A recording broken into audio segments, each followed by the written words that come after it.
विजयी रावण की पत्नी, देवताओं को हरा देने वाले शूरवीर अतिकाय की माता को इस प्रकार अश्रु बहाना शोभा नहीं देता।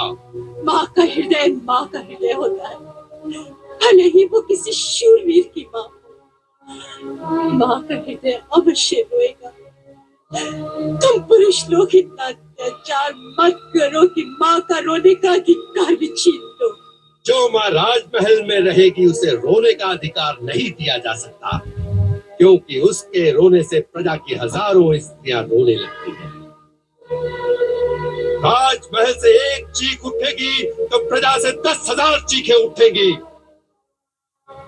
दिग्विजयी राक्षस राज रावण की पत्नी, पिता के प्रताप की आन पर अपने प्राण अर्पण कर देने वाले परम पराक्रमी अतिकाय की माता इस प्रकार के प्रलाप करेगी तो हमारे सैनिकों की स्त्रियों की मनोदशा क्या होगी।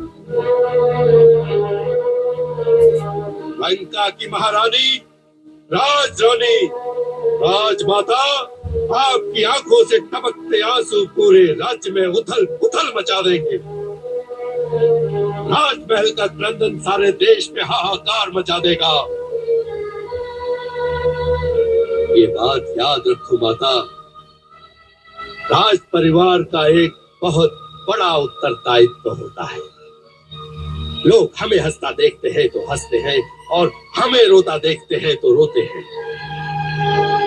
इसीलिए राजा को अपने दुख अपने सीने में ही दबाकर सदा हंसते रहना पड़ता है। राजा कभी दुखी नहीं हो सकता। इसलिए आप दोनों राजमहल में जाएं और अपने अश्रु पोंछ लें।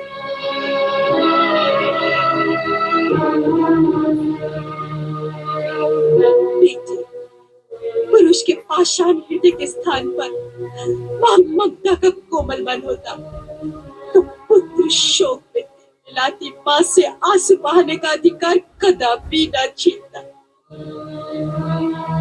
याद रख, यही आंसू तुम्हारी माता की आंखों में भी होंगे। जिस दिन तुम्हारी मृत्यु का समाचार आएगा उस दिन देखोगी कि तुम्हारी पत्नी सुलोचना भी रोती है कि नहीं। यदि वो रोएगी तो वो भी हमें पसंद नहीं होगा, परंतु माता ये समय रोने धोने का नहीं है। इससे महाराज को बहुत अशांति पहुंचती है। इस समय सारे परिवार का, सारी सेना का एक ही कर्तव्य है कि महाराज के मनोबल को निर्बल न होने दे।